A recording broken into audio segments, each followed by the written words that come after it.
Hello நண்பர்களே, எல்லாருக்கும் வணக்கம். இன்றைக்கி ஒரு சூப்பரான வீடியோ பார்க்க போகிறோம். டிடிஎஸ் 7388 பிசிபி வந்து வாங்கியிருந்தோம். ஸோ அந்த பிசிபி வச்சு தான் இன்றைக்கி வந்து ஒரு ஆம்ப்ளிஃபையர் செய்ய போகிறோம். அதோட கண்டினியூஷன் தான் இந்த வீடியோ. ஸோ ஸ்கிப் பண்ணாமல் பாருங்கள், கண்டிப்பாக உங்களுக்கு யூஸ்ஃபுல்லாக இருக்கும்.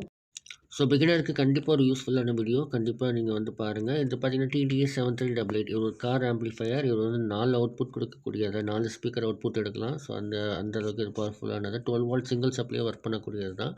இதோட காஸ்ட் வந்து 90 ருபீஸ் தான் நான் லோக்கல் மார்க்கெட்டில் வாங்கினது. அது மட்டும் இல்லாமல் நம்ம இந்த பிசிபியில் நமக்கு என்னென்ன கனெக்ட் பண்ணணும் எல்லா டீட்டெயில்ஸுமே அந்த பிசிபியில் மென்ஷன் பண்ணியிருப்பாங்க. நம்ம எதுவுமே வந்து தேடி வாங்கணும் அவசியம் இல்லை. இதுக்கு நான் மெயினாக யூஸ் பண்ணக்கூடிய கெப்பாசிட்டர்ஸ் எல்லாமே ஆன்லைனில் வாங்கிட்டேன். இதிலே மென்ஷன் பண்ணணும்னு சொல்லி பார்த்தீங்கன்னா 474 யூஎஃப் கெப்பாசிட்டர். இதுக்கு வந்து 50 வாட் கெப்பாசிட்டர் நான் யூஸ் பண்ணிக்கிட்டேன். ஸோ இந்த மாதிரி வாங்காமல் ஈஸியாக ஒரு வேலை செய்யலாம். அது என்னென்னு வீடியோவில் சொல்லியிருக்கேன். ஸோ ஸ்கிப் பண்ணாமல் பாருங்கள்.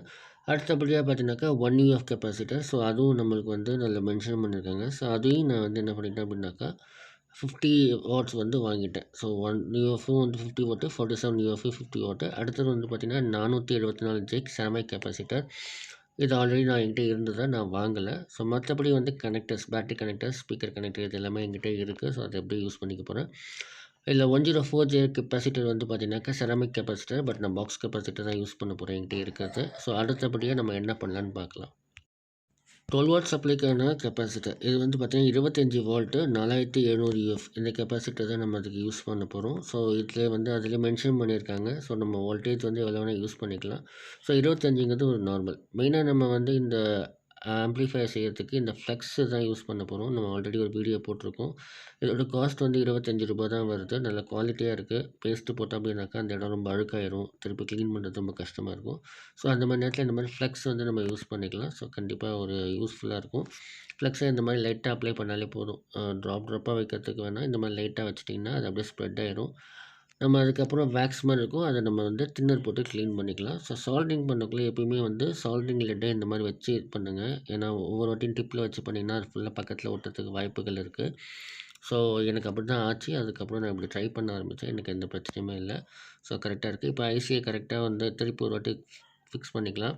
இப்போ பார்த்திங்கன்னா சால்ட்ரிங் வந்து நான் பண்ணிட்டேன். ஸோ கரெக்டாக வந்து மேக்ரோ மோடில் வந்து ஃபோட்டோ எடுத்து பார்த்தேன். ஸோ எந்த ஒரு சால்ட்ரிங் பக்கத்தில் ஒட்டல, கிளியராக இருக்குது.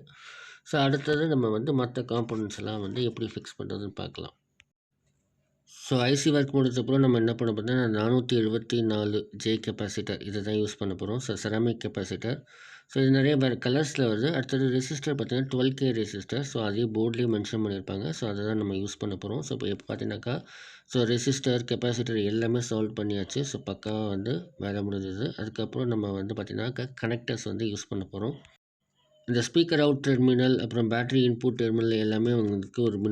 2 இல்லை ரூ. 3 அந்த ரேஞ்சுக்குள்ளே தான் வரும். ரொம்ப காஸ்ட் வராது. இதை ஈஸியாக சால்வ் பண்ணிக்கலாம், பிரச்சனை இருக்காது.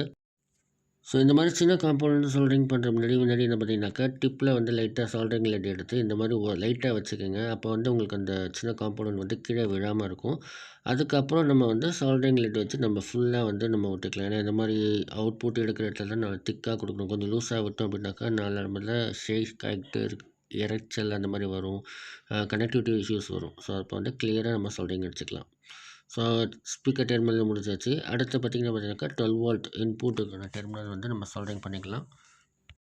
இந்த போர்டில் யூஎஸ்பி மொடியூலுக்கான பவர் சப்ளை எடுக்கிற மாதிரி தான் கொடுத்துருக்காங்க. இதுக்கு வந்து 7805 வோல்டேஜ் ரெகுலேட்டர் வந்து நம்ம இதுக்கு யூஸ் பண்ணிக்கலாம்.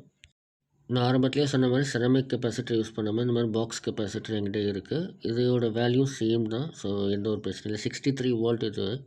ஓகேங்களா. ஸோ கண்டிப்பாக நம்மளுக்கு ஒரு நல்ல ஒரு அவுட்புட் கொடுக்கும். சேம் அதே மாதிரி நான் அதை சால்வ் பண்ணிக்கிறேன். ஸோ ஒயரிங்கை வந்து கரெக்டாக ஷார்ட் ஆகாமல் பார்த்துக்குங்க. ஏன்னா இந்த கனெக்டிவிட்டிலாம் ரொம்ப மெலிசு. சால்ட்ரிங் முடிச்சதுக்கப்புறம் எக்ஸ்ட்ரா இருக்கிற கம்பிலாம் வந்து இந்த மாதிரி ஒயர் கட்டர் இல்லை நெயில் கட்டர் வந்து யூஸ் பண்ணிக்கோங்க. இல்லை இப்போ மார்க்கெட்டில் அதுக்கு ரிலேட்டடாக நிறைய இருக்குது. பட் என்கிட்ட இருக்கிறத வச்சு நான் பயன்படுத்தியிருக்கேன். இது கொஞ்சம் யூஸ்ஃபுல்லாக இருக்கும். அடுத்தபடியாக வோல்டேஜ் இன்புட்டுக்கு யூஸ் பண்ணக்கூடிய 4700 EF 25 வாட் கெப்பாசிட்டர் வந்து நம்ம இதில் வந்து சால்வ் பண்ண போகிறோம். ஸோ இதே மெத்தட் தான். அதே போல் இந்த ட்ராக்லாம் பார்த்திங்கன்னா தனித்தனியாக இருக்கும். அந்த கரெக்டாக அந்த ட்ராக் வந்து நம்ம சால்விங் பண்ணிக்கணும். அப்போ தான் வந்து அந்த கனெக்டிவிட்டி வந்து கரெக்டாக இருக்கும். ஓகேங்களா. ஸோ இந்த ஆல்மோஸ்ட் எல்லா ஒர்க்கும் முடிஞ்சிச்சு. இப்போ வந்து பார்த்திங்கன்னா 7805 ரெகுலேட்டர் வந்து நம்ம யூஸ் பண்ண போகிறோம். ஸோ 7805 ரெகுலேட்டருக்கு வந்து கண்டிப்பாக ஹீட் சிங்க் வச்சே ஆகணும். அந்த ஹீட் சிங்க் வந்து இந்த மாதிரி பேஸ்ட் யூஸ் பண்ணிக்கலாம். இது வந்து விலை 10 ரூபா தான். சிலது வந்து டியூப்பில் வந்து கம் டைப்பில் வருது. அதை ஒட்டிட்டாக்கா ஸ்க்ரூ கூட போட தேவையில்லை. அதோட விலை 150 ரூபா வரும். அதே 10 கிராம் அளவுக்கு வரும். பட் வந்து அந்த இது காஸ்ட்லியாக நம்மளுக்கு அவசியம் இல்லை. நம்ம இந்த மாதிரியே ட்ரை பண்ணிக்கலாம். ஹீட் சிங்கோட ப்ரைஸ் பார்த்திங்கன்னா அரௌண்ட் ஒரு ரூ. 7 இல்லை ரூ. 8 அந்த ரேஞ்ச் தான் வந்துச்சு. ஸோ இது எல்லாமே நான் ஆல்ரெடி தேவைப்படும்னு சொல்லிட்டு வேறு ஒரு விஷயத்துக்காக வாங்கினது. இப்போ அந்த ஹீட் சிங்கை வந்து நம்ம அதில் வச்சு ஃபிக்ஸ் பண்ணிவிட்டு இந்த ஸ்க்ரூவை வந்து கரெக்டாக வந்து டைட் பண்ணிட்டோம் அப்படின்னாக்கா நம்ம அந்த ஹீட் சிங்க் வந்து மூவ் ஆகாமல் இருக்கும். நம்மளுக்கு எல்லா வேலையும் முடிஞ்சதுக்கப்புறம் இதை வந்து இப்போ வந்து சால்டிங் அடித்தாச்சு. இப்போ ட்ராக் இருக்குதுன்னு சொன்னேன். இந்த ட்ராக்கில் வந்து எக்ஸ்ட்ரா லெட்டை வச்சு நான் என்ன பண்ணுறேன்னா தேய்ச்சி விட்றேன். ஏன்னா அந்த ட்ராக் வந்து லூஸ் ஆகாமல் இருக்கிறதுக்கு ஒயர் கனெக்ட் பண்ணலாம். பட் இல்லைனா இதே எனஃப் தான், நல்லாயிருக்கும். ஸோ லைட்டாக ட்ராக்கில் வந்து சால்டிங் லெட்டை வச்சு லைட்டாக தேய்ச்சி விட்டுங்க. தேய்ச்சி விட்டிங்கனாலே ஆட்டோமேட்டிக்காக உங்களுக்கு வந்து ஃபுல்லாக வந்து ஸ்ப்ரெட் ஆகிடும். கேமரா வந்து குவாலிட்டி இல்லை, நான் ஜூம் பண்ணுறோம் அப்படின்னா ஹேங் ஆகுது, ஃபுல் வீடியோ எடுக்க முடியல. அதனால் இப்போ எடுத்திருக்கேன். உங்களோட சப்போர்ட் இருந்தால் கண்டிப்பாக நான் நல்ல கேமரா வாங்குவேன். கண்டிப்பாக சப்போர்ட் பண்ணுங்கள், உங்கள் ஃப்ரெண்ட்ஸுக்கு ஷேர் பண்ணுங்கள். இதே மாதிரி நிறைய பிசிபிஸ், நிறைய ஆம்ப்ளிஃபையர் போர்டு நம்மளே செய்கிறத பற்றி நான் ஒவ்வொன்றா ட்ரை பண்ணிகிட்ருக்கேன். பைசா வந்துச்சுன்னா கண்டிப்பாக நான் வாங்கிட்டு உங்களுக்கு நான் அதோட அவுட்புட் வந்து காட்டுவேன். ஸோ நம்மளோட ஆம்ப்ளிஃபையர் வந்து எல்லாமே ரெடி ஆகிடுச்சு. இப்போ வந்து ஹீட் சிங்க் யூஸ் பண்ணணும். ஹீட் சிங்க் வந்து பார்த்திங்கன்னா அதுக்கு ஃபெதர் டைப் யூஸ் பண்ணுறது நல்லதுன்னு சொல்லுவாங்க. ஸோ அப்போ ஹீட் வந்து ரொம்ப ஆகாது அப்படின்ட்டு. என்கிட்ட வந்து பார்த்திங்கன்னா அந்த டைப்பில் இல்லை. நான் இது வந்து பார்த்திங்கன்னா ஒரு எஸ்எம்பிஎஸ்லேருந்து கேட்டேன். 12 வோல்ட்டு 12 ஆம்பா 10 ஆம்ப் எஸ்எம்பிஎஸ் ஒன்று இருந்துச்சு. ஸோ அதுலேருந்து கயிட்டுனது தான். ஏன்னா அது வந்து போயிடுச்சு ஃபுல்லாகவே. ஸோ அதனால் சரி வேஸ்ட் பண்ணி தூக்கி போட்டோம் அப்படின்னாலும் கண்டிப்பாக அதுலேருந்து நம்ம யூஸ்ஃபுல்லாக எதாவது எடுத்துக்கலாம்னு சொல்லிட்டு எடுத்துக்கிட்டேன். ஸோ அந்த மாதிரி ஹீட் சிங்க்கில் வந்து நம்ம ஹீட் சிங்க் பேஸ்ட் வந்து நம்ம யூஸ் பண்ணிக்கிறது நல்லது. ஸோ எந்த அளவுக்கு அதிகமாக வைக்க வேண்டாம், நார்மலாக வச்சாலே போதும். ஏன்னா நம்மளுக்கு வந்து அந்த ஐசிக்கும் அந்த ஹீட் சிங்க்கும் ஒரு பாண்டிங், ஒரு கனெக்டிவிட்டி ஏற்பட்டால் போதும். அந்த கனெக்டிவிட்டி வந்து அந்த ஹீட் சிங்க் வந்து நம்மளுக்கு கொடுக்கும். ஸோ ரொம்ப அதிகமாக அப்பிட்டோம் அப்படின்னாக்கா அந்த ஹீட் சிங்கே வந்து அசிங்கமாக வெளியில் பிதுக்கிட்டு வந்து நிற்கும். போர்டில் வந்து மற்ற காம்போனன்ட்ஸ் மேலே போடும். சப்போஸ் ஏதாவது காம்போனன்ட் டேமேஜ் ஆகிடுச்சுன்னு வச்சுங்க, அதை நம்ம திருப்பி ரெடி பண்ணுறதுக்கு ரொம்ப கஷ்டமாக இருக்கும். அதை க்ளீன் பண்ணணும், நிறைய வேலை இருக்கும். அதனால் லிமிட்டாக வச்சுட்டிங்க அப்படின்னாக்கா நம்மளுக்கு வந்து எக்ஸஸாக போகாமல் கரெக்டாக இருக்கும். ஸோ இப்போ பார்த்தீங்கன்னா கரெக்டாக வந்து நான் வச்சுட்டேன். அந்த ஹோல்ஸ் வந்து கரெக்டாக ஃபிக்ஸ் ஆகுது. என்னோடய லக் அதுதான். ஏன்னா அந்த பிசிபி வந்து சாரி அந்த ஹீட் சிங்க் வந்து அதுக்கு அந்த எஸ்எம்பிஎஸ்க்கு செட் பண்ணுது. பட் இதுக்கு செட் ஆகாமல் டவுட்டில் தான் இருந்தேன். பட் கரெக்டாக வந்து ஃபிக்ஸ் ஆகிடுச்சு, எந்த பிரச்சனையுமே இல்லாமல். இப்போ வந்து அதுலேயே இருந்த ஸ்க்ரூ இருந்துச்சு. அந்த ஸ்க்ரூவை வச்சு நான் கரெக்டாக டைட் பண்ணிக்கிறேன். ஏன்னா இது வந்து நைஸ் த்ரெட் உள்ள ஸ்க்ரூ தான் அந்த ஹீட் சிங்கில் வந்து கனெக்ட் பண்ணுற மாதிரி வச்சுருந்தாங்க. ஸோ இது வந்து நான் அதுக்கு ஏற்ற மாதிரி பண்ணிட்டேன்.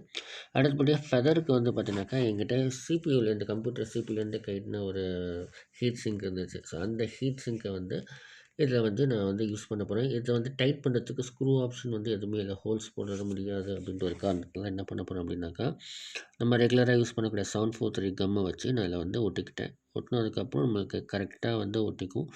நம்மளுக்கு எந்த ஒரு பிரச்சனையுமே இருக்காது. ஏன்னா இது வந்து 743 உங்களுக்கே தெரியும். ஓகேங்களா?